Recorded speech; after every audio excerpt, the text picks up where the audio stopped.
This episode of The Watch is brought to you by HBO's Silicon Valley. From executive producers Mike Judge and Alec Berg, the Emmy-nominated comedy series Silicon Valley is back for its fourth season on Sundays at 10 p.m. on HBO. Silicon Valley has been lauded as one of the top comedy series on television by major publications like Entertainment Weekly, Slate, and Variety. And this season, changes in the air as the Pied Piper guys pursue their video chat app, Piper Chat. Join them as they fumble along the road to success in an attempt to leave their mark. Sundays at 10 p.m. only on HBO. Hey guys, this episode of The Watch is also brought to you by SeatGeek. Buying tickets to sports and concerts can be complicated and confusing, but there is a better, simpler way to buy with SeatGeek. SeatGeek is the smartest, easiest way to get tickets to live events. With SeatGeek's seamless mobile experience, you can buy and sell tickets in just 2 taps. SeatGeek helps you find the best seats at the best prices, fully guaranteed. There's nothing quite like seeing your favorite team or musician in person, and SeatGeek will get you closer to the action for great value. I have the SeatGeek app on my phone, and it is by far the easiest way I've found to shop for tickets. I can be anywhere, and with just a few taps, I can instantly find seats. I literally just did this last week to go see Kershaw versus Greinke at Dodger Stadium. Are we going to SeatGeek it up to see the Phillies? We will. I thought I was going to get a pitcher's duel, but instead I got a pitcher's assassination because Kershaw just X'd that dude out. SeatGeek is designed to make your ticket buying experience easier than ever. SeatGeek saves you money and time by searching multiple ticket sites to compare prices and find amazing deals. And to get you the most bang for your buck, SeatGeek grades every ticket based on value to help you immediately identify the best seats that fit your budget. Plus, every purchase is fully guaranteed, so you can shop for tickets on SeatGeek with confidence. Make SeatGeek your go-to app for finding the best deals on every type of ticket, from sports and concerts to comedy and theater. Best of all, Watch listeners can get $20 off their first SeatGeek purchase. To get your $20 rebate on tickets, download the SeatGeek app, go to the settings tab, and click add a promo code. Enter promo code WATCH, and SeatGeek will send you $20 after you've made your first ticket purchase. Download that SeatGeek app today. Enter promo code WATCH. Hey, Andy. What's hey, Chris. up, man? Hey, man. Hey, this buddy. is a very special episode of The Watch because we were joined for the entirety of the episode by a special guest, Damon Lindelof, the showrunner, the creator of The Leftovers, a major creative force behind Lost. He's screenwritten. He's got screenwriting credits on Prometheus, on World War Z, Star Trek, Tomorrowland, and so obviously like a huge figure in our world. And he was nice enough to stop by and hang out for an hour. And just a little, we're going to get right into it, but a little backstory before we do. Chris and I, Chris liked the first season of The Leftovers more than I did. I very much didn't, and in my capacity as TV critic at Greenwald, I was very vocal about that. When the second season came back, I was, in all honesty, dreading covering it. And I remember watching the season premiere and thinking the show had improved in a lot of tangible ways, but remember it opened with this totally insane almost a digression, basically, of a cave woman and a snake, and it just drove me insane. And then a few days later, you and I read on Vulture.com an interview with Damon where he was asked about that scene, and he said that he and the other writers wrote that scene specifically to piss us off. Yeah. We were very honored. That was very crazy, very reckless, I feel like, and it worked. I feel like they wrote that scene and the collateral and like... I have to be honest with you. The more I've talked to Damon about this, he was nice enough to hash things out with me for the first time we met on the Ringer podcast that I did with him a year ago. And he was maybe this wasn't this way in the room, but the story has become, no, they were like, let's piss off Greenwald and Ryan. Okay. I'm honored, I guess. Anyway, I've never done a 180 on a show more. Yeah. And not because he tried to piss me off, but because the show really just, I think, blossomed into this incredible, amazing thing. I think the third season is in some ways flying even higher. We didn't really get into it so much in this interview, but Damon did say that he wanted to piss us off again, but unfortunately I don't think it worked. I think we liked the third season. It's not working. The first 2 episodes are fantastic. You're listening to this, we do talk a lot about the second episode, so if you're not quite caught up with the show, if you don't care about spoilers, feel free, but if you want to kind of be on the same wavelength here, I would listen to the second episode. Yeah, we were really excited for Damon to come by, so let's just get to the interview. I need support staff to clear the room. Stand up and walk, now. Hello, and welcome to The Watch. My name is Chris Ryan. I'm an editor at TheRinger.com, and joining me in the studio, we all got matching Wu-Tang tattoos. It's Andy Greenwald and Damon Lindelof! Ooh, you got the extended vowel. This is it's so exciting to see you do that. I actually do throw a lot of physicality into it. Yeah. I like I've to always really- wondered like how genuine the enthusiasm actually is. I wanna and, get and the Zach answer versus- is like a 9. Yeah. Well, yeah. because you're here. Yeah, I'm well, excited. I'm lucky if I get a 6.5. We're so little we're so starstruck. excited to welcome Damon. Damon obviously is the writer and like showrunner and creator of Leftovers, one of our favorite shows. And we're Believe it or not, believe it or not, How did we get here? We've gone a long way together, and we're going Oh to my talk God. about it. Oh, good. We're recording this in earlier April, but we're going to be airing this after the second episode of the third season has aired. Fantastic. So we can talk full spoilers about that. Great. Hence the Wu-Tang reference. Wonderful. We're going to go 'Cause further that would back, make though. even less sense if people Exactly. haven't seen the show. But first and foremost, thank you for joining us. I know that you and I, Damon, we squashed our beef a year ago, but you and Chris, there's still a little bit of tension. This is the first time you've met in person. I feel like this is a like assassination of my character because I feel like I was very fair. Did I not like the first season on the pod? No, I feel you were always open-minded Yeah. and your approach was on. sort of benefit of the doubt, and you didn't use words like hate. I like if you First use of the all. word hate like once, then you go like, oh, okay, like maybe a limited vocabulary here. Right. Like I was say- just struggling for it. But I once you say- use it, by my count, 18 times. First of all, I think that's defamation. I think I'll save that word for truly universally derided HBO shows like Big Little Lies. I would never use it about the leftovers. You are developing a reputation as someone who gets it wrong. So thank God you're not a He God needed you're a not a second critic act. anymore. He But needed look a at, second look act. at the mea culpa. Look at us now. No, what I appreciate.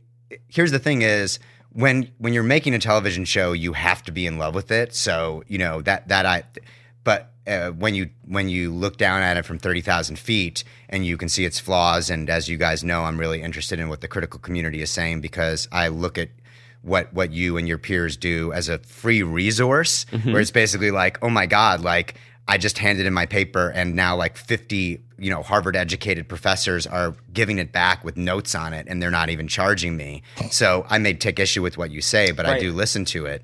And I stand by the first season and I'm really glad that it exists. But I've been very candid about the fact that we were fixing a lot of things as we went. We had to shut down for a couple of weeks. Mimi Leader came in and helped us kind of find the show.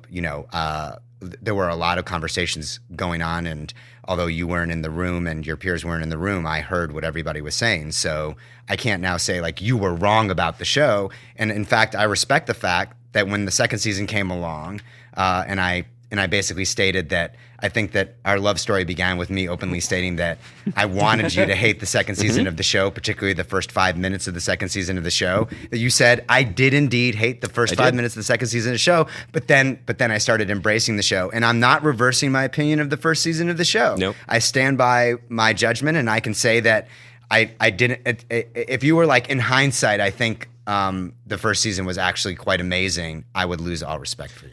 It's good to know where the line is, so I won't dance over it. But I think the thing is, and I've said this to you and I've said it before, that what was compelling about the first season, which I did not like, was that it got me upset. I used strong words like hate because it was touching some emotional places. I was responding to it. Right. A good man that I like to speak to, who I called my therapist, said that, anger is Is that just very, an app on your phone, or is that? It's an app. Yeah, we sponsor the pod. Yeah. Anger is very connected to love in terms of drawing you into something. And how So is Sam Esmail? he's well? Thank Yeah, you. fantastic. We have a It's great that he has time to do that for you. We have a 415, but Fantastic. But the WGA insurance no longer accepts this. as He only legitimate. does 50-minute sessions, Yeah. and he starts looking at This his is watch at adorable. like 42. He gets so. this is a little biz talk. But my point being, it was upsetting me, which is a thing, and then something changed. And I am curious now that the show, you finished the show, obviously. The show is locked and done. Yes. And we talked about this a little bit a year ago, but as we get into a conversation about the third season, what's your perspective now on the way you were able to just twist the dial a few clicks and basically let the light in and change? It's the same show, but I feel like you let in the heart in a different way. You let in the humor and you let in the strangeness that I felt was knocking on the door and not quite penetrating in season one. Well, I mean, I get to sit here in this chair and basically represent the show right now, and I know that it is, it's sort of, it feels a little, bullshitty, and this is something that people say it's a team effort, but I do really have to stress that I think that many of the changes that you're talking about I would attribute to others.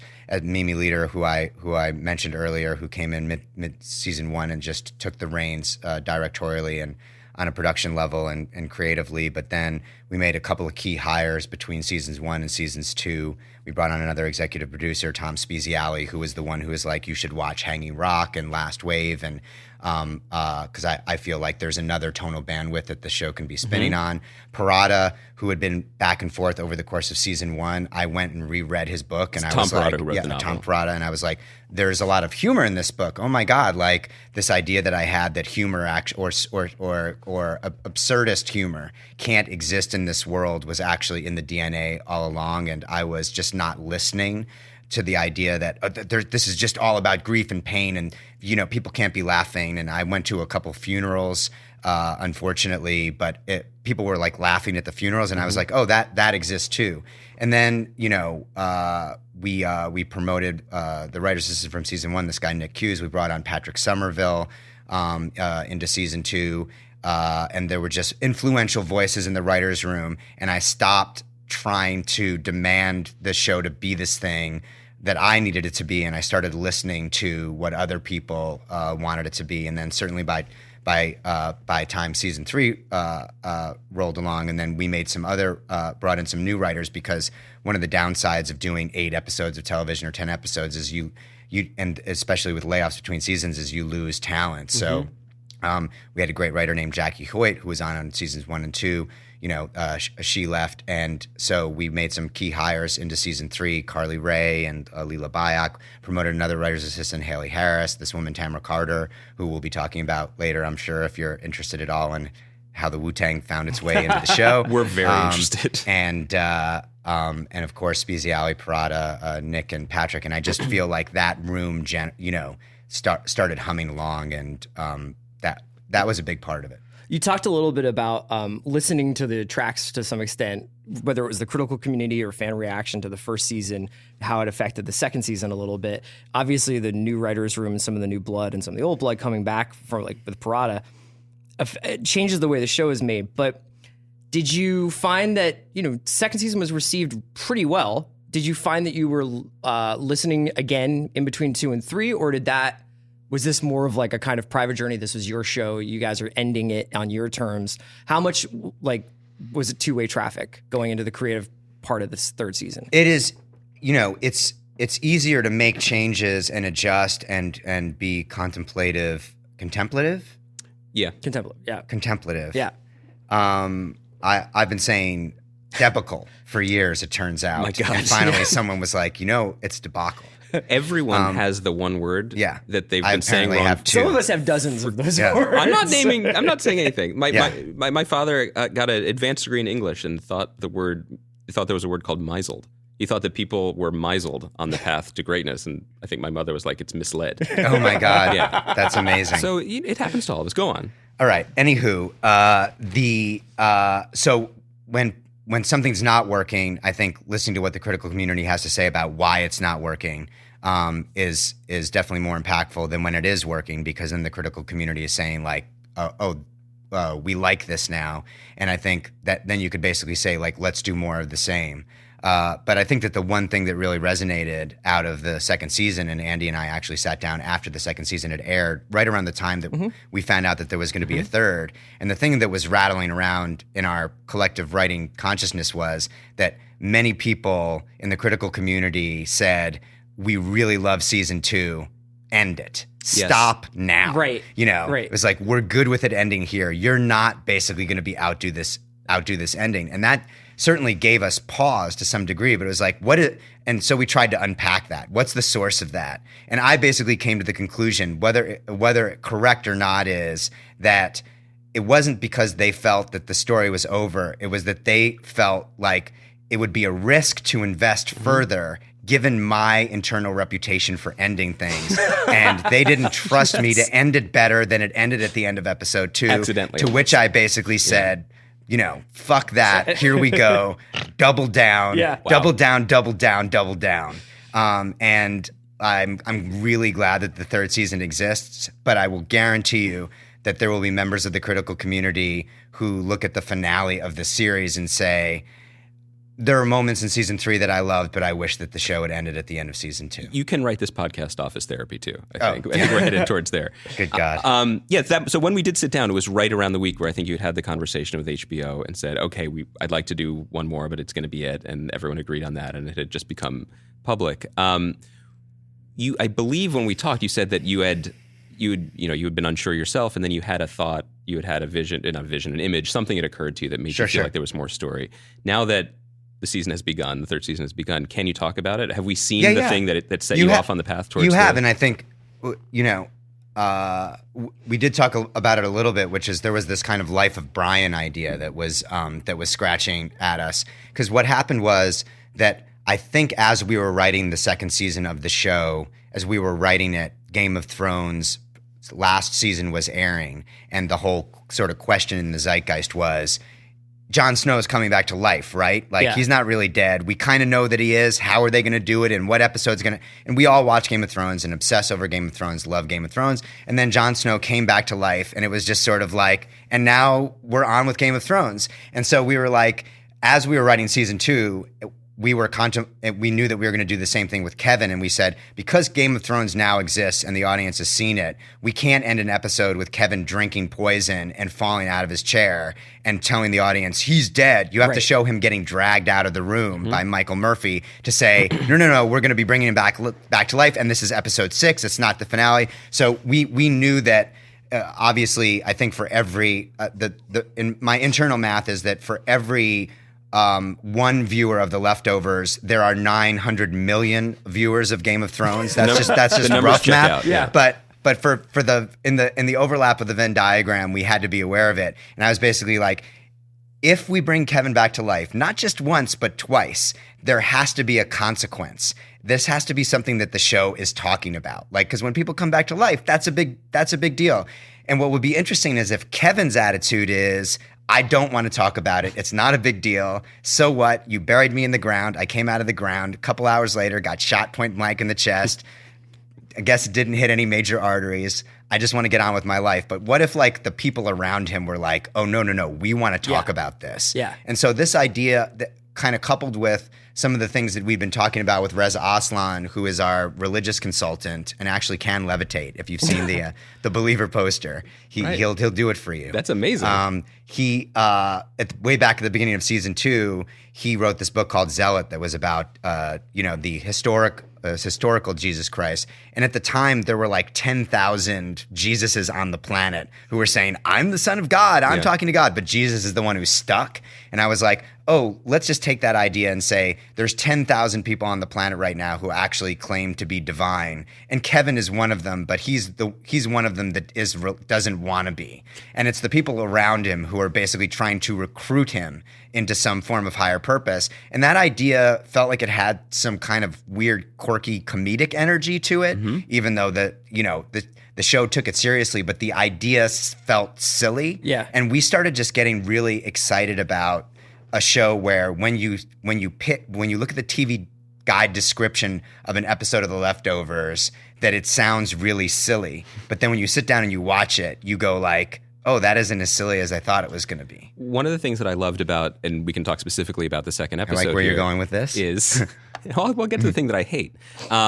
Is that it was such a startling reminder that though this awful thing has happened in the world of The Leftovers with the departure, the world still exists. And particularly, it still exists outside of Jarden, Texas. And we've been in there so long, and we've been with these characters, and seeing them operate in a world where miracles happen, where strange things are possible, where people can tell the future. And then when Nora leaves and just goes to the Midwest, and we're like, oh, America's still there. Sure. The world is still there. Of course. It's this thrilling and sort of surprising reminder that you're creating a world where the extremity is possible, but it's not the only thing, and coming from, as a TV viewer, we're almost trained to just go all in on the tiny subsection that we're paying attention to. Of course. There were plenty, I don't know, there was another show a couple of years ago called Lost. I don't know if you're familiar with it. And crazy things. I've been meaning to watch it. It's great all the way through to the ending, I promise. Can I skip season 1? I'll make you a diagram of what to watch. Thank you. There are crazy things happen on the island all the time, but they're on the island. Right. Here, we're just in a tiny part of Texas, and who knows what else is going on. And I appreciated that you brought us back into the larger world in this season. Can I ask? I have a question. Because that wasn't a question. That was just a compliment. Okay, good. She's Nora's driving in season. I guess she's going to Kentucky in episode 2, and in the background, I thought I saw a Chinese shipping container in the middle of a field. Are you asking me? Yeah. Did you see it? Yeah, but basically, the reason I'm asking is because, in your mind, do you know how the world has changed, in very all these detailed ways throughout inside the universe of the Leftovers? Yeah. What I can say is there was no intentional placement of the Chinese shipping container. But I will say that there's a tremendous amount of thought put into world building and lots of conversations about, we always wanted this to not feel like it was an alt history show, where it's sort of dealing with the issue of who's the president in this world is not something that comes up. In the pilot of the show, they're on the TV in the bar, you're seeing people who have departed. So there's Busey and Anthony Bourdain and Shaquille O'Neal, and Hillary Clinton pops up there and she's talking, and you're like, does that mean she disappeared or what's going on? But we never wanted it to feel like, okay, let's do the big alt history unpack. But when more importantly, we talked about things like the loved ones, or what are the coping mechanisms that people are using? How can we make the departure, which is an invisible thing? There's not zombies trying to kill you or mushroom clouds. That's season 4. It's that would have been season 4. But how do you make the invisible visible? And so sometimes you do it with billboards or. But we try to really relate it to the characters. I didn't want the Leftovers to be an Easter egg show. Yeah, I didn't think it could have just been something that was in the background, but for some reason it leapt out at me because as you kind of get into Nora often can be the portal into this wider world because she's working for the government, and I was just I wonder who is president. And in a way, what you're saying is really interesting because one thing that's happened, I think, for a lot of us over the last few months is you start to look for ways to explain the unexplainable, in our lives, you know what I mean? And you're trying to, whether that's mega threads on Twitter or whether that's trying to track different things. And I was always trying to figure out what would these people, the Mark Linn-Baker radiation conversation is not that far off from the way some people are on Twitter right now. You know, for sure. And it's just fascinating to think about what that would do to people's brains. I think not to get all meta about the show because this was not our intention because we wrote the show basically between January and August of last year. But I think that one of the big themes we were chasing over the course of the series, but really tried to dial in for the final season, is this idea of what we're now calling fake news, which are how can you build a viable narrative that seems completely and totally ridiculous, that has just a couple of facts that you connect, and suddenly, there's a pizza restaurant in Washington, D.C. that is, that is human trafficking and a hub of pedophilia, and you can get intelligent people to believe that. And I think that every character on the show is struggling to basically find some kind of belief system that reconciles the departure. And then these crazy stories, Mark Linn-Baker basically, in a hotel room basically saying there's this gizmo that exists that will blast you with radiation. It will send you to your children. Sounds completely and totally absurd. And we're this sounds too absurd for Nora to buy when we came up with the idea. And we're oh, how are we going to present that idea? It should come from someone incredibly absurd. What if we pay off the Mark Linn-Baker gag that we've basically been setting up for now 2 seasons, but he performs it in the most grounded, incredible way. And so this has that silliness factor, which is if you say to someone, hey, last night on The Leftovers, Mark Linn-Baker as himself from Perfect Strangers sat in a hotel room with Nora Durst and told her that there is a gizmo that will basically blast her with radiation and transport her into another dimension, they would say, that is the stupidest thing. The Leftovers must have jumped the shark. And hopefully you go, well, it did and I liked it, or it didn't feel like we were jumping the shark. But this is also a sign of this bizarre, I don't know whether it's happenstance or luck or devious, brilliant planning on your part, but when you made a sort of throwaway gag about the 80s sitcom Perfect Strangers, you isolated an actor who is a Yale-trained stage actor. That's right. Who happened to cake up on Perfect Strangers and then has been on stage in New York, and he's an actor. Funny so story he was about probably that, ready to do this, which is, we obviously did the deep dive on Mark Linn-Baker as a human, and otherwise known as just visiting his Wikipedia page. But we learned that he was Yale educated. So when we wrote the script, or our alter Wu-Tang egos wrote the script, that's a whole other thing. There's a line where he basically is explaining to Nora, just so you know, I'm not some gullible idiot. I went to Yale. And Mark Linn-Baker had one note on the entire scene, which was, hey, just in case you want to throw it in there, I have 2 degrees from Yale. And I was like, oh, you are so sane. I have 2 degrees from Yale. Like, it's doubly impressive. But my favorite part about that episode is, so in the first episode felt very different to all the rest of the series to me, because there was something very lived in, and I think maybe it's just a product of how many episodes it had been and that we're in Jarden again, but it felt very human, and it felt very kind of like this is a day in the life swatch of what these people are going through. And I loved that Kevin and Nora were almost posited as like the last 2 rational people in the world. And then the fact that you're basically asking these 2 people, Nora, to go through unspeakable repeated tragedy, which we kind of enumerate in episode 2, right? We go through like everything that's happened to her parents, her kids, and then Lily being taken from her and giving up on that. And then with Kevin, who kind of is like the guy with the white hat, like kind of keeping the peace, but he needs to go home and asphyxiate himself to feel something every day. Right. I don't know. There was something about that, like behind closed doors when she's inside of a rental car, that the world does get to these people, that you can't maintain rational level-headedness all the time. That's, season 1, for all of its failures and all of its successes, the thing that I think worked was that we were trying to discover new coping mechanisms that looked unique, because we know what the coping mechanisms of grief are. We've all seen the movie where a husband and wife loses a child, or is that my daughter in there? Yeah. And so we know what that looks like. The Sean Penn Mystic River. Right, exactly. Yes, Mystic River, that's exactly I right. almost did it, and then I decided But in a world where you've lost someone, but they're not dead, and you can't go through those rituals that have existed for millennia in terms of, and eventually arrive at a point of, I'm never going to see that person again. If that gets taken away from you, and there's the possibility that you might, what coping mechanisms start to exist? And that the beginning of that was like, what if Nora puts on a bulletproof vest and hires prostitutes to shoot her? And that was like, oh, that sounds about right.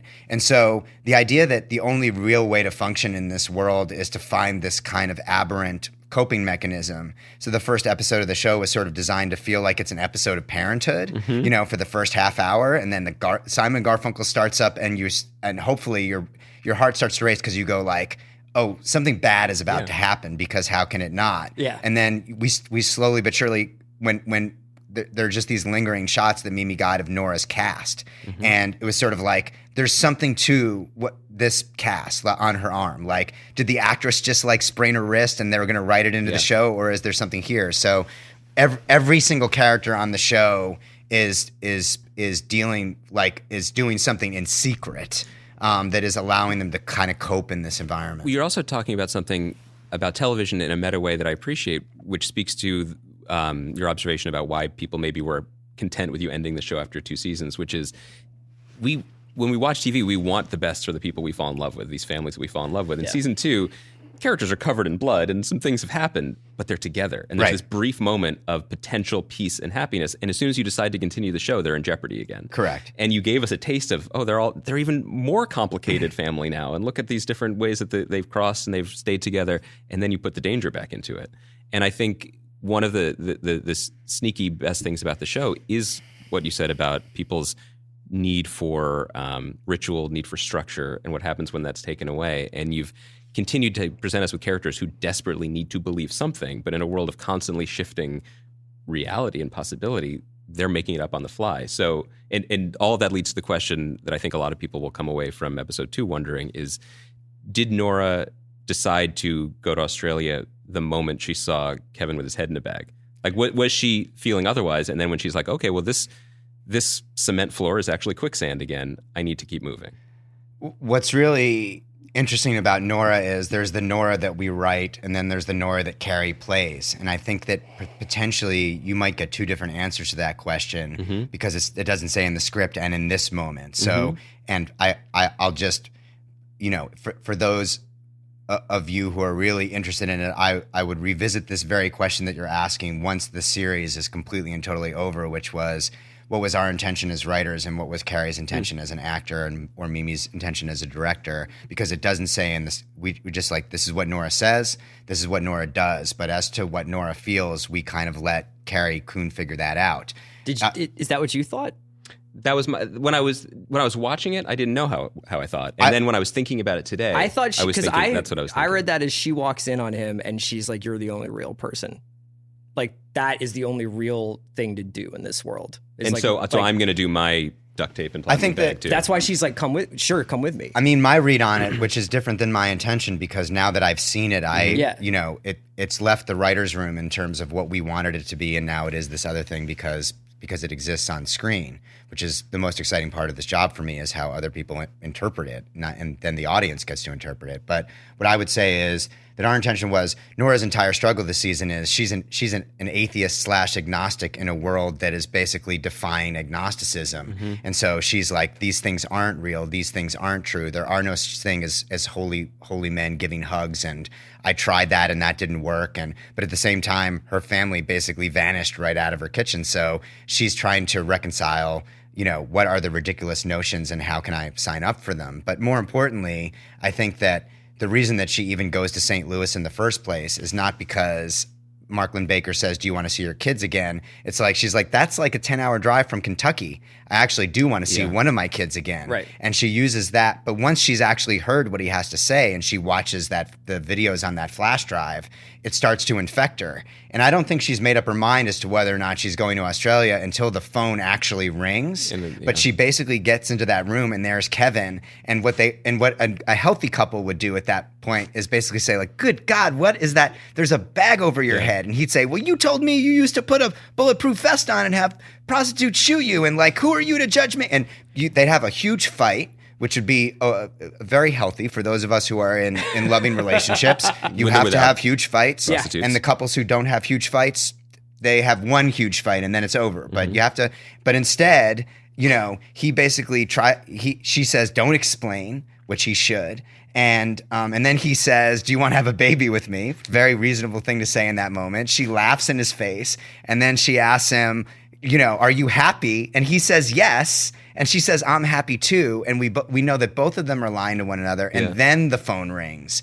And she just wants to get the fuck out of Dodge. Yeah. It's basically like, I just need to get out of this room right now to avoid those conversations that would have been painful. And then when Kevin says, can I come with you? She doesn't have the heart to say no. And so like and we've already, I'm not spoiling anything about the season, but we made a very calculated effort at the end of the very first episode to tell the audience, this is not going to end well between Kevin and Nora. At the end of the first episode, we see Nora at some sort of future point being asked, does the name Kevin mean anything to you? And she gives us a hard no. Yeah. So that we're now watching the trajectory of that play out. It's a doomed love story. So basically, I'm just pissing over everything that Andy just said about wanting our characters to be better off. That's fine. That's what this is a safe space for that. Today's episode of The Watch is brought to you by Movement Watches. Started by two broke college kids that wanted to wear stylish watches but couldn't afford them, Movement Watches was founded on the belief that style shouldn't break the bank. That's a lot like this podcast, which believes that prestige television should be free. Yeah, radical idea. I like it. By selling their products entirely online, Movement was able to cut out the middleman and the retail markup in order to provide you with the best price possible, which starts at just $95. That's a fraction of what department store brands typically charge. The revolutionary pricing, along with Movement's classic design, quality construction, and styled minimalism, has led to over 500,000 watches being sold in over 160 countries. I have one. I've been getting compliments ever since I put it on. People are like, hey man, nice watch. Don't you host The Watch? So step up your watch game and see why people across the world love Movement Watches. Just go to mvmtwatches.com/watch and get 15% off today, plus with free shipping and free returns. That's mvmtwatches.com/watch. Join the movement. Today's episode of The Watch is also brought to you by Black Tux, who were nice enough to outfit us for the Oscars after friends. show. Looking great for a wedding or special event has never been easier with thebblacktux.com. With high-quality rental suits and tuxedos delivered to your doorstep, the Black Tux is giving guys a new way to rent. And get this, the Black Tux offers free home try-on, so you can see the fit and feel the quality of your suit months before your event. The best part? It's completely done online. No trips to the Tux shop are required. Thebblacktux.com lets you create your look or choose from tons of stylist-selected outfits starting at just $95. These suits have a modern fit and are made from fine Italian wool, the highest quality on the rental market. And if you have any questions or issues, their customer care team has your back every step of the way. After ordering, your suit will arrive 14 days before your event. That's 2 full weeks to try it on and make sure everything fits. If anything is less than perfect, the Black Tux will send you a free replacement right away. When your event's over, just drop your rental back in the mail. Shipping is free both ways. How easy is that? To get $20 off your purchase, visit thebblacktux.com/BSPN. That's thebblacktux.com/BSPN for $20 off your purchase. We have to talk about what to my mind was the most exciting moment in the episode, and I emailed you this, but I want to repeat it into a microphone. I feel like I now have 3 major benchmarks when people ask me what I want out of my art, and they are Oscar Isaac dancing in Ex Machina, the spaceship in Fargo Season 2, Amazing. and Wu-Tang Trampoline. Fantastic. Wu-Tang Trampoline is what I want in most things, which is it is a moment of just ecstatic absurdity that is both emotionally gripping and ridiculous, and somehow makes sense. And those moments are not easy to do. They involve taking a big risk and then also seeing it through and with a seriousness of purpose that doesn't drown it. How did you get to Wu-Tang Trampoline? First off, thanks a lot for saying that, and I appreciate it. And I will say that there are, probably about 6 or 7 moments over the course of these 8 episodes that I feel real anxiety about in terms of the way that the audience is going to either embrace them or reject them. We, as a writer's room, unanimously embrace them, and the actors are usually always game and say like, okay, this is what they want us to do, this is what we're going to do. But the first one was as you call it, I guess Mark Lynn Baker. Chronologically, just that idea of him calling Nora and then being in the episode, and then the Wu-Tang trampoline. And so basically, what happened was the cast was the first idea, and the idea is like Nora has a cast; she's covering up something. What is she covering up? And the idea was she went to go get a tattoo with her children's names on it because Nora's a character who, when we first meet her, is pushing coffee cups over in cafes, so people will recognize her and basically they'll look at her and they will acknowledge her loss. Mm-hmm. But now we're 7 years later and she's in a place separate, far from her home, and people don't know what she's lost anymore. So she's like, how can I broadcast this fact that I'm basically a 9/11 widow, Mm-hmm. that I need people to know. But in the process of getting her children's names tattooed on her, she totally becomes self-aware and says, that's pathetic. I'm pathetic. I have to stop this. I need to cover up this tattoo. And she points to another tattoo on the wall to cover up her children's names. What should that be? And one of the things that I started doing this year is I'd send the writers home and say, that's your homework. What's the tattoo that cover ups her children's name? And we would literally go around the table and, someone would pitch, it should just say like mother, it should be a big heart or whatever. And Tamara Carter, a story editor on the show, came on season 3. She said, it should be the Wu-Tang insignia. And here's what it looks like. And for me, I wish I was cool enough to say I can name like 3 members of the Wu-Tang Clan. I'm familiar with their music, but I'm not like I can't count myself as like Martin Shkreli or whatever it is. Thank goodness. And that felt good because I was like, oh, this should be an appropriation thing. Yeah. Nora has unconsciously appropriated the Wu-Tang culture. I also knew that Donald Glover used the Wu-Tang name generator to become Childish Gambino because I heard it on this amazing podcast, Reply All, and they did this whole thing. So I was like, oh my God, that's amazing. Can we license the Wu-Tang insignia? And thus began this epic sort of legal battle inquiry between Warner Brothers, Business Affairs. Please say rap battle. Yeah, rap battle. Was it Wu-Tang Investments? What is it, Wu-Tang Financial Services? Who did they bring to their side? And then simultaneously, I then also emailed Liza Richardson, who is our brilliant music supervisor, and I said, I'm under the impression that Wu-Tang is incredibly difficult to license because they sample so much. So and she was basically like, pick a song and I'll do everything that I can to get it. But it's going to be a toss up. And I was like, we're going full Wu-Tang. We're doing it. Warner Brothers came back, said, you've got the tattoo, et cetera, et cetera. And then, and so we proceeded. And then we essentially said, there's going to be a scene now we have Regina King for one scene in season 3, unfortunately, because she was doing American Crime and then she was going off to direct a number of television episodes. So it's like, we want to use maximum Erica Murphy. This should be Nora should tell Erica, they've now become friends. Nora should tell Erica about this tattoo, and then Erica should help Nora. She should give her some piece of healing, but it has to be a non-traditional coping mechanism. And it has to feel the opposite of putting on a bulletproof vest or a bag over your head. It has to feel like it's healing. Yeah. Because Erica is basically like, oh, the show's actually over for me. You go on, but I'm actually good now. So what is it she does? What is Erica's coping mechanism that she shares with Nora?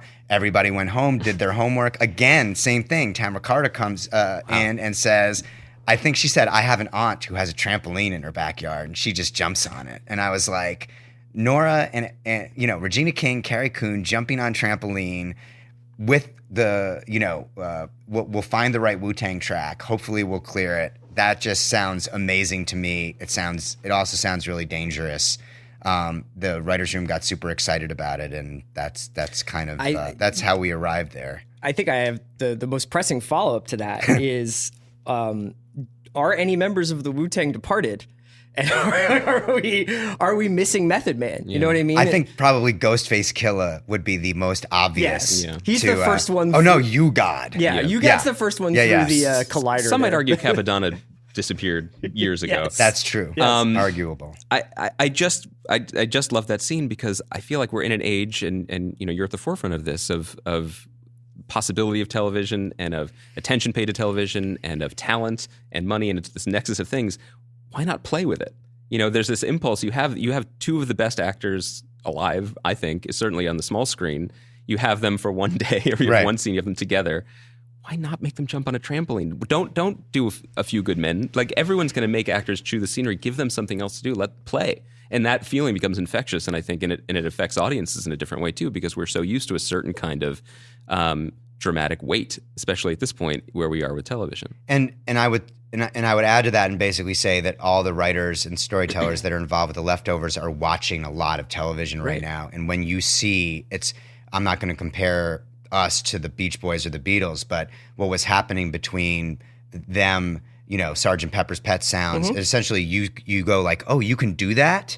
And so you see Alf on Mr. Robot and you suddenly go like, oh, you can. And people liked that. I liked that, and everybody else liked that. You can't be absurd for absurdist sake. You have to kind of earn it. So if a UFO is basically going to show up in the middle of this massive shootout, there has to be a scene in the pilot where Kieran Culkin basically where you set it up. You have to earn it. You have to talk about it, and hopefully there's some sort of emotional component buried in it. Like everything that we just talked about in terms of the Wu-Tang tattoo and jumping on trampolines is rooted in this idea of people are suffering. How do they escape suffering? Someone is feeling shame, they're trying to cover something up, etc. So that you have to unpack it emotionally in order to have it make sense, or else I think people just watch and go, they're just doing this to arouse us, but they haven't earned it. And I think that the fun idea is great when it comes, but the earning we now have what's on the right side of the equal sign. Now we have to do the proof, and I was never really good at math. I do want to talk about something a little bit behind the scenes, and you've been very generous with sharing the praise and credit and potentially blame for the 3 seasons of The Leftovers with your collaborators. I know, from talking to you that you are, if there's a writer's room, you're in it. That's how you like to operate now. That's how you operated with The Leftovers. Right. In this auteur-driven era of television, that's certainly not always the case. And, there are people who are able to somehow, and I don't understand how they do it, run more than one show or have multiple projects going at the same time. You've made the choice to be in the room. Right. You're still out there. Your name is still on it. You're out there doing the interviews.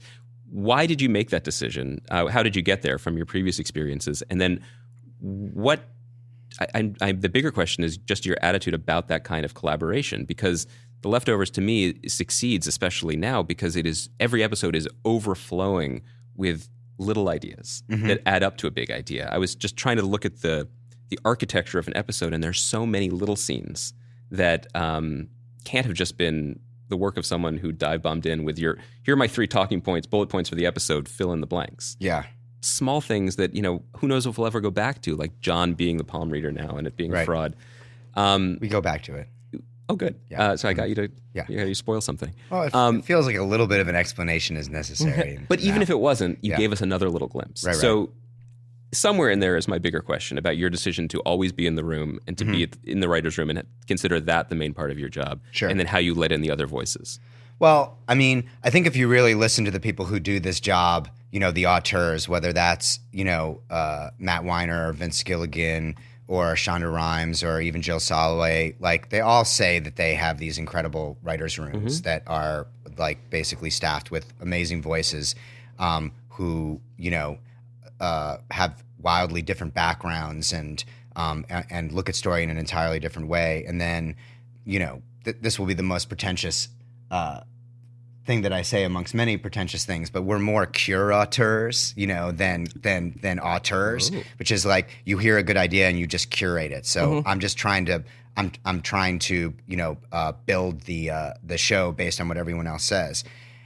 I'm also self-aware enough to know that my ego has a really hard time when I hear a great idea. The first thing that my brain does is hate that person because I didn't come up with it myself. And sometimes I'll reject the idea until we talk for 2 hours and then I repitch it myself. And then everyone goes, that's cool. And I'm now like, that I was a part of this idea, which existed in its most purest form and had nothing to do with me. That part of it actually, if that happens when you're not even in the room, the blow to my ego of this show can be great without me. Like, what do I even need to write it for in the first place? So that's a big part of it, which is, I want to be a part of the creative process. And then the simple emotional answer to your question is my favorite part of this job is being in the writer's room. Like I like, hanging out with the actors. I love toning the scripts with the directors. I don't like being on the set. So I'll go to the set for maybe like, 1 or 2 days of each episode. Is that because it's like too much downtime, or is it because it's just too nerve-wracking? I don't have a job on the set. Right. My job's already done. So, the way that I do it, the way that I like to do it is we completely and totally empower the directors who are directing the episodes. We talk a lot about the script before it's time for them to start shooting it, and then I don't watch dailies.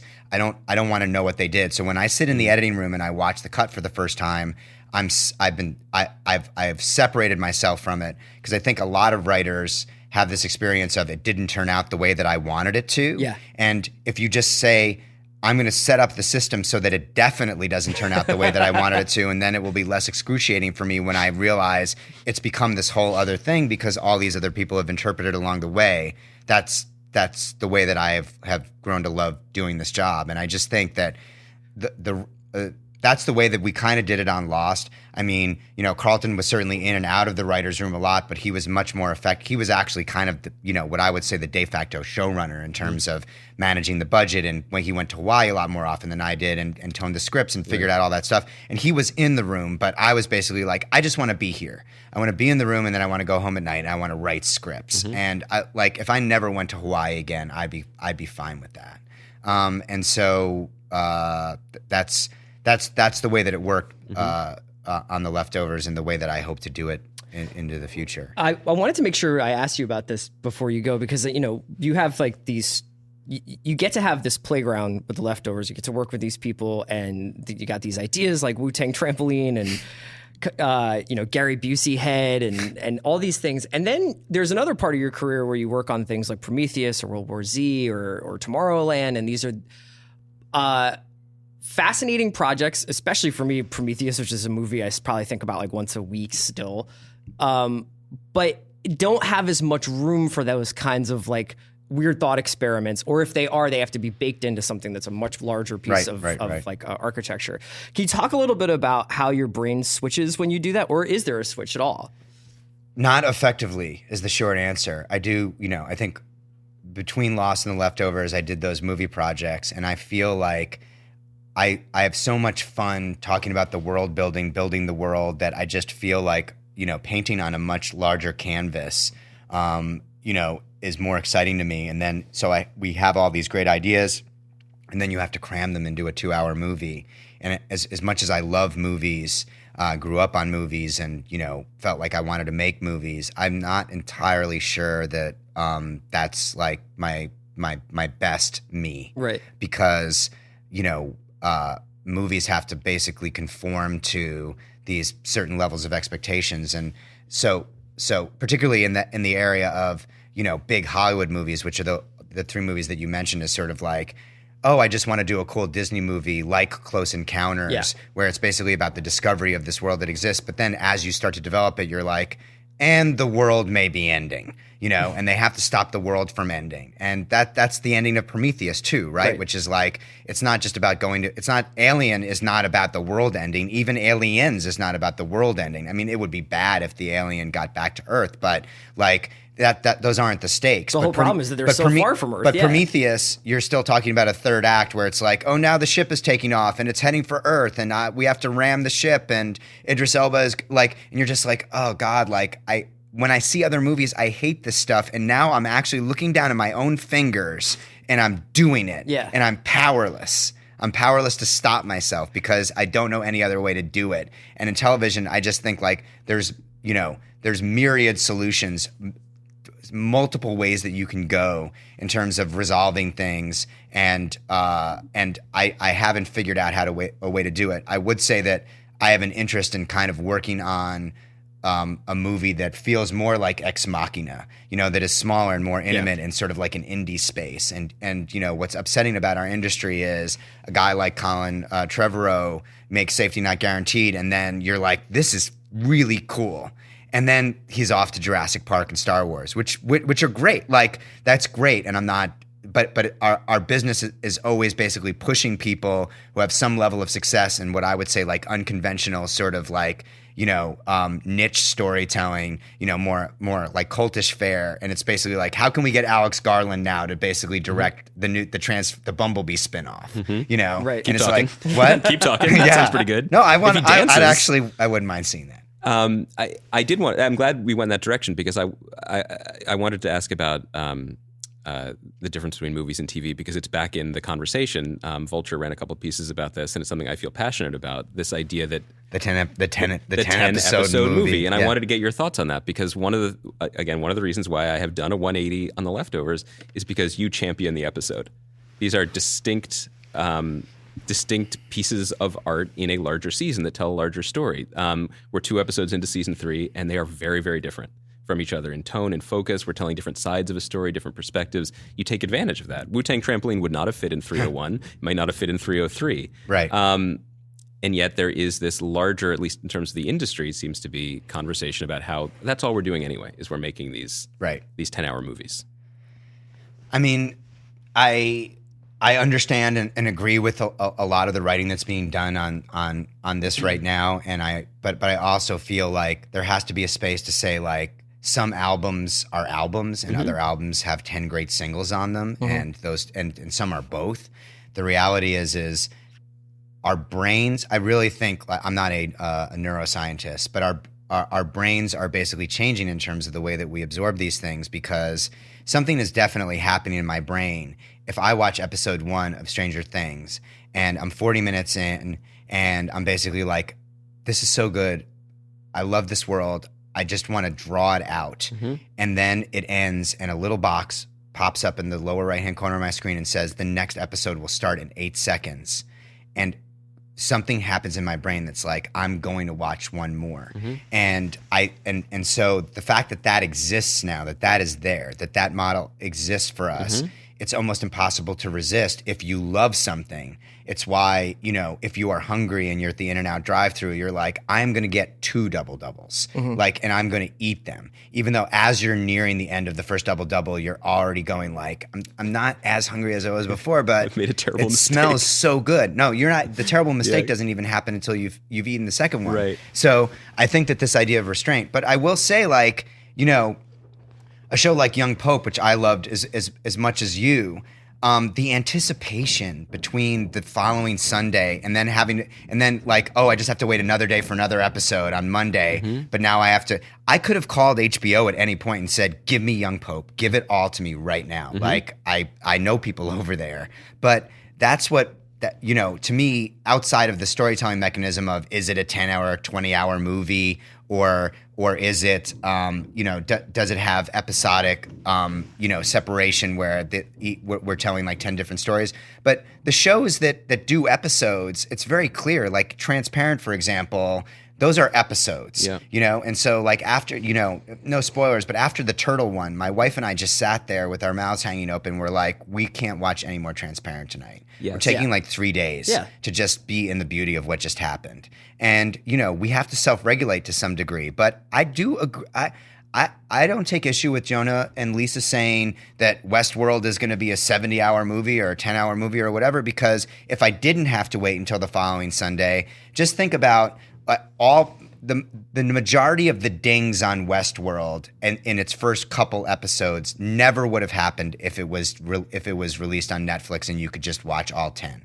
First off, all the theorizing about, Jimmy Simpson, man, that all would have gone out the door. You just would have watched one after the other, after the other, after the other, and it would have played as a 10-hour movie. I think that it would have had a much worse reception then, because I think that what kept that show afloat in people's minds and in the conversation and at the forefront of what they wanted to be thinking about was the delay, was the anticipation. Is this going to be paid off or not? Because I think that and this is my own criticism of the show, which I was not a fan of the show. I think that if you took out the Easter egging, I don't know if there was much there. So I think it actually benefited from the week to week in a way that I'm not even saying is positive. Right. I think that helped it. I think it's also interesting to think about, especially. I respectfully disagree, by the way, about Westworld. Yeah, you're on the record. No, go ahead. Yeah. No. Retweets are not endorsements on this podcast. Like, look, all I'll say about it is we're not gonna get into a big Westworld debate, although maybe we could next season. But the way that I view the first season of any television show, pretty much since I've been a professional TV writer, is the show has to teach the writers how to write it, and it has to teach the audience how to watch it. I agree with that. And there are shows when you watch the Breaking Bad pilot and you go like, what? There it is, the whole thing. It's all there. It's all there already. Like, it's going to explore other tonal bandwidths, but it's already there. Or Mad Men. That's another one. But Matt Weiner had been thinking about Mad Men since he was writing on fucking Becker, So, like, it's just fully baked. And I understand that in this age of peak TV, and especially with so much excellent TV, that you're just like, this show needs to know what it is right out of the gate. But, I'm basically like, I will watch like the first 4 or 5. The last time I made that mistake was on The Wire. I watched 3 episodes of The Wire. I said the words, "The Wire is boring." Wow. I said it. You just said them again. No, but how dare I? Yeah. Like what? What's the most? I should have been struck by lightning. You still might. Or at the very, very least. What's the most recent show you were wrong about in that way that you then found out? Can I answer? It's The Leftovers.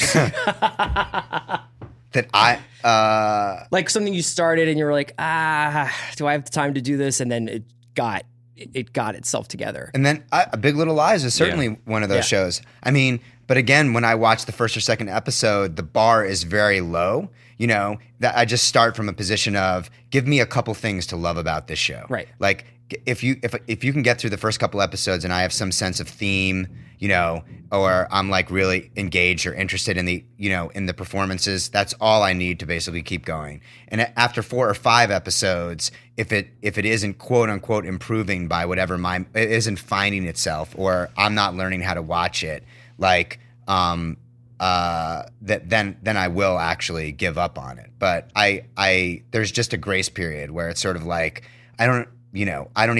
why watch the first half of a college basketball game? Yeah, right. Like, if there's good basketball being played, but why watch it? Sure. Yeah, I realize that by advocating my new policy of there's so much, and I'm gonna take advantage of my delete button. Like, I don't have to watch this anymore. I'm actually playing into some of the forces that I'm against, like blockbusterization of TV. This idea that it has to hook me with a poster, it has to hook me in the first 5 minutes, or else. The whole point of TV should be that sort of weird figuring it out phase. I mean, that can be a positive. Let me just say, like, is it,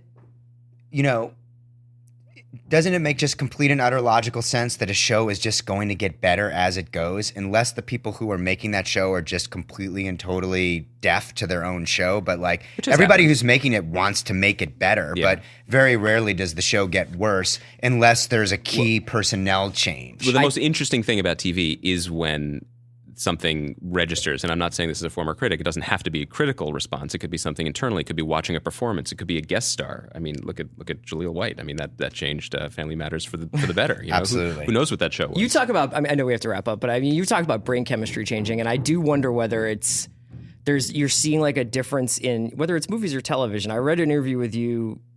I can't remember when you did it, but you were talking about being in film school and going to see Barton Fink, and then just waiting for it to start again. Yes. And just watching it again. And that's a behavior that I think I have, like, I think I do that maybe once every year or two. Like I watch Sicario, like right after I saw it, and it Great just, movie.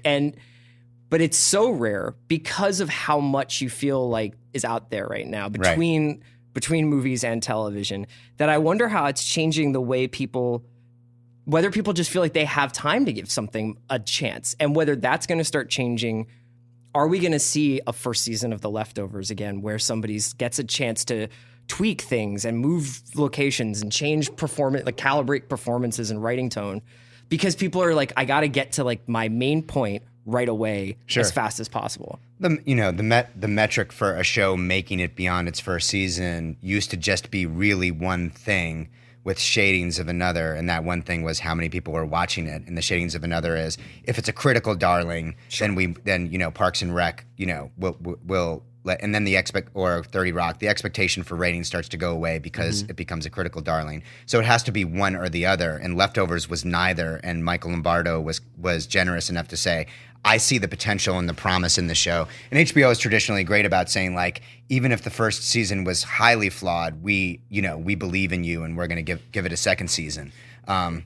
Especially with after shows, I think. Yes, exactly. Especially with after shows and vinyl, and your new after show after vinyl, which is that was our first mistake. I have to be honest with you. It's very hard for me to speak right now because all my brain is doing is like, Andy just made like a very highbrow Jaleel White comment with it. Like you just said, like I would put it out to the listeners of the pod to say, like, what is Urkeling the gerund for? Like, how can we say, are you trying to say that season 1 of The Leftovers Urkeled? Like, what is the Urkeling? Season 2 Urkeled. Yeah, it did. Yeah. Right. So there was an Urkeling. It should be like an awakening. Yeah. It was an Urkeling. It's not about just the character. And Urkeling occurred in the off season. You didn't necessarily, you added wonderful actors, but really the whole thing was Urkeled. Right. It was the process. Okay. It's a biz term. I think it's going to catch on. Yeah. I mean, here's the thing is,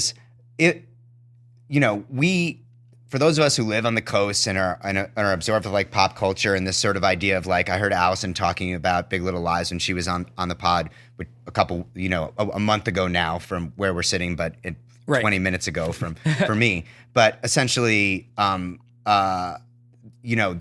this idea of there's so much television out there and she said I just got these like 7 episodes of Big Little Lies and I just watched one after the other, and that's what you want to do because the cultural conversation, the water cooler is no longer this actual physical thing that dispenses water in our office. It's the internet, and so you cannot go on the internet and not feel like you are missing out. Yeah, and that feeling of, oh God, like, I guess I have to watch Big Little Lies. And she, or one of you guys, I can't remember, basically made the comment of like, it broke through peak TV. Yeah. And so I think one of the things that we were thinking as we were talking about season 3 is how many episodes should we send out in advance of the season? And I just, as a television viewer, am so overwhelmed by the idea of April and May. I'm just basically like, American Gods is starting, and Fargo is coming back, and Twin Peaks is coming back, and Americans is still on for another half season. And there's like probably 3 things that I'm not even thinking about. And The Leftovers is basically entering that environment. Veep in Silicon Valley, would you? Let's a month before we air send out everything except for the finale to everybody who can watch it so that they can view it at their own leisure and their own pace. I hope that there are some critics who members of the critical community who decided not to watch all 7. Who you're sitting with 2 right now. Who are basically like, I'll watch a couple, but then I want to experience 3 and 4 as the audience experiences them. But choose your own adventure, and that's what I say is like, it's not my place to tell anybody how to watch my show. There's a recommended dosage. I want to say like, I at least want to say like, I don't think the ideal way to watch The Leftovers is in a 7-hour in one sitting. Like I would prefer you didn't do it that way. But if that's the way you like to watch TV now, I did it. I mean, I do it. My wife and I watched a season of Catastrophe in one sitting, and it was marvelous. Wow. And each episode of Catastrophe has its own identity. Yeah, you're right. That's not a 3-hour movie. Like each one has its own thing, and we sort of understood where the episodic breaks were, and that, I don't. If Rob or Sharon is mad at us for watching it that way, I'd be like, "Fuck you!" Like I love your show so much I couldn't stop. Yeah. Well, let's. We have to let you go in a moment, but we would be remiss as of the moment contemporary television podcasters not to just ask you. 2 episodes of season 3 have aired. There are 6 more to go. Included in those 6 is a finale. You famously, you've had some issues with finales. They've caused a little agita. How are you feeling right now? It's in the can. It's done, although you have not shared it with the larger world yet. How are you feeling about, what can you tell people about the journey they're going to go on? And how are you feeling? I'm feeling anxious, and anxiety is not necessarily like a bad thing, but I'm not, and the anxiety isn't based on the material that exists because on that front, I'm uncharacteristically confident. Again, I place a tremendous amount of trust in the collaboration, and this finale, in particular, the final scene of the series is something where we began in season 3. So it was like, we all got together and said, how is it going to end? What's the last scene? Not just in terms of like on a meta level, like literally who's in the scene? What are they saying to one another? Like what's the last shot of the series? We started there. We arrived at something that we all felt was right. And then the entire season was just basically plotting out the triptych to get to that place. So I do feel confident still that was the right thing. And then when Parada and I were both in Australia when we shot that final scene, and Mimi directed the finale. And I don't want to talk about the actors who are in it or aren't in it, but as I was on the set watching it be performed, I was like, this is beyond my wildest expectations. They've elevated something that I already felt confident about it. And then when I watched it in the editing room, I had yet another feeling, which was like, now I'm actually seeing it in the editing, and I was emotionally overwhelmed by it. Maybe because it was the last scene of the series, and it was just like a personal thing that was happening. But then all the writers, I did my cut, and then all the writers came back into the editing room, writers and producers, and obviously Mimi was there because she directed it, and we all watched the whole episode again. We gave notes. There were some things that I missed, some things that I went by too fast, and some things that were too slow. So we adjusted the pacing, looked at some performance changes, etc. So the show ended with the same level of collaboration that got us there in the first place. And this is not me saying I'm deflecting blame, but it feels so ours that, my own anxiety about like all the baggage that's coming from Lost. I understand my anxiety is mostly based on the fact that what is the audience's expectation? Coming into season 2, I felt like we were sitting pretty to some degree because I was like, I feel really good about what we did, and the bar where people what people think The Leftovers is, we're gonna get over that bar. Where is the bar gonna be at the end of episode 7 in terms of expectation for how great the finale needs to be? Where can we clear that bar? So my hope is that expectations are high because I really like the 7 episodes that lead up to the finale. Can you speak to the role that Andy the horse plays in the finale? In the finale? I assume it's a crucial role, and I don't want to spoil things for fans, but I just feel like when you introduce a character that vital just to the world, and one that immediately became a fan favorite. Sure. Speaking now, in the near future.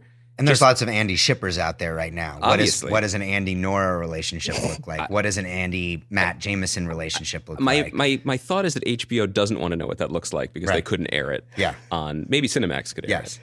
But, I'm assuming again it's so hard because the second episode hasn't aired yet. But let's just assume that everybody in America is talking about Andy. And They often are. And some people in America will say, "Who's Andy?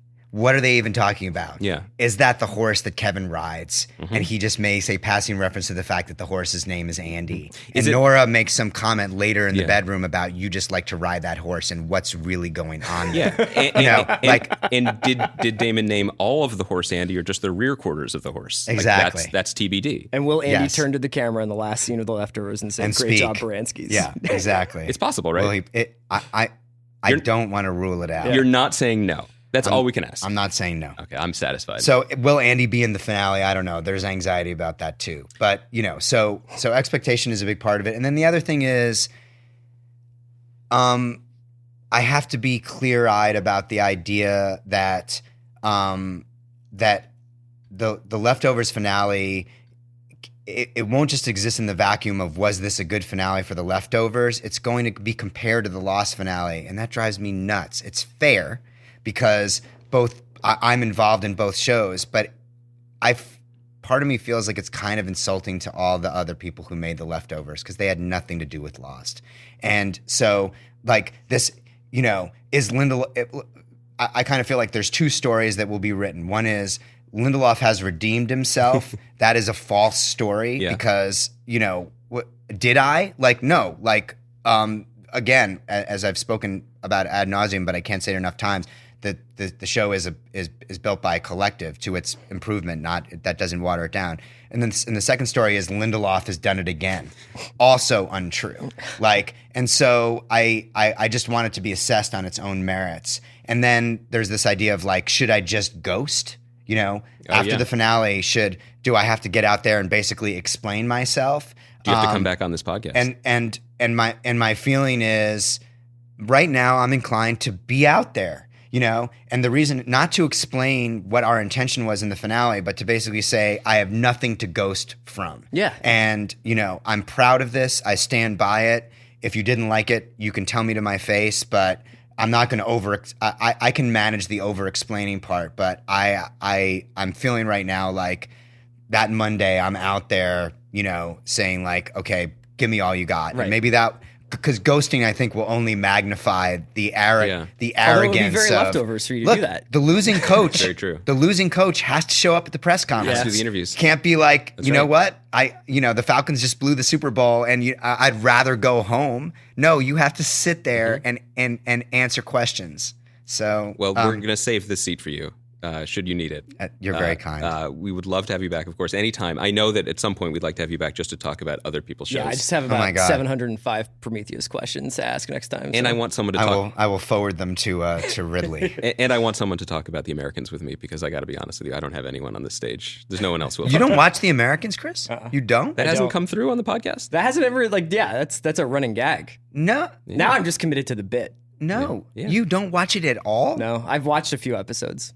Oh man. I have a Did you see what I have to work general with? sense of where it's I going. do listen to the pod, but Moscow. I do listen to the pod, but I just figured it was like, Too precious? I mean, it wasn't. It's not a bit like the Taboo bit, like where. Although I really Taboo didn't watch wasn't that a either. bit. Right. No, but it's like when you say it's a bit, The Americans is a bit. It's just Well, like no, now you, it's you become must like have, I feel like if I all of a sudden became an Americans fan, it would just be weird. Yeah, now he's just doing it for pride. Let me just say though, again, now 2 episodes will have aired that you and Yeah. I, that at least I haven't seen Yeah. between, but the one that was just on this week Yeah. at the time that we're sitting here now Yeah. felt like, okay, now we're talking. Like something Here we amazing, go. something amazing happened. See what So you're missing, Chris? I did get fairly. Catch me in Monterey, just looking out at the ocean. It pulled, wondering what I it did pulled the wrong. rug right out from under me. It was amazing. Well, hopefully the rest of the Leftovers will give us the same feeling. Let's hope. Thank you for joining us. Yeah, man. Thank you so much for coming by. Excited Thanks, for the rest guys. of the season. Come It's back very- sometime. It's very exciting for me. Thanks, guys.